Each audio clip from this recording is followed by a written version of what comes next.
നിങ്ങൾക്ക് ഇത്തരത്തിലൊരു പെട്ടിയുണ്ടോ വീട്ടിൽ?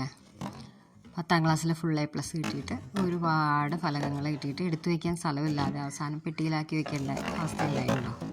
സംഘടനയുടെ പേര് പല വീടുകളിൽ വലിയ വലുപ്പത്തിലിരിക്കാൻ വേണ്ടിയിട്ടാണ് പലരും ഇത്തരം ഫലകങ്ങൾ സമ്മാനം കുട്ടികൾക്ക് കൊടുക്കണമെന്ന് പലപ്പോഴും തോന്നിയിട്ടുണ്ട്. അവർക്കതൊരു ഉപകാരമില്ലാത്തൊരു സാധനമാണ്.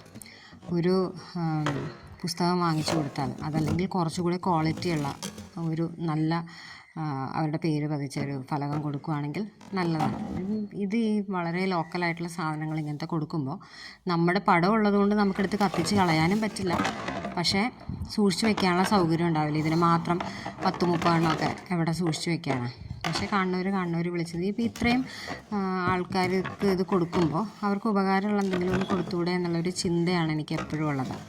അതിപ്പം ഏത് പൊതുവേദികളിൽ പങ്കെടുക്കുന്ന രാഷ്ട്രീയക്കാർക്കാണെങ്കിലും സിനിമാക്കാർക്കാണെങ്കിലും ഒക്കെ ഒരുപാട് ഫലകങ്ങൾ ഇതുപോലെ കിട്ടാറുണ്ട്. അവരൊരുപാട് വാങ്ങിക്കുന്നുണ്ട്. അപ്പോൾ അവരിതൊക്കെ എവിടെ കൊണ്ടുപോയി വെക്കും എന്നുള്ളൊരു ചിന്ത കൂടി ഈ കൊടുക്കുന്നവർക്ക് ഉണ്ടായാൽ നല്ലതായിരിക്കുമെന്ന് തോന്നുന്നു. പ്രത്യേകതയുള്ള എന്തെങ്കിലും കൊടുക്കുക, അല്ലെങ്കിൽ ഒരു ചെടി കൊടുക്കുക, ഒരു പുസ്തകം കൊടുക്കുക, ഒരു പേന കൊടുക്കുക, അതൊക്കെ ഒരു നല്ല കാര്യമല്ലേ? അല്ലാണ്ട് ഇതുപോലെ ഉണ്ട വലിപ്പത്തിൽ ഒരിക്കലും പുറത്തെവിടെയും എടുത്ത് വയ്ക്കാൻ പറ്റാത്തത്ര എത്ര നാൾ പുറത്തെടുത്ത് വയ്ക്കും? 1 വർഷം വയ്ക്കാൻ പറ്റും 10ാം ക്ലാസ്സിലെ ഫുൾ A+ൻ്റെ ഈ ഫലകങ്ങൾ.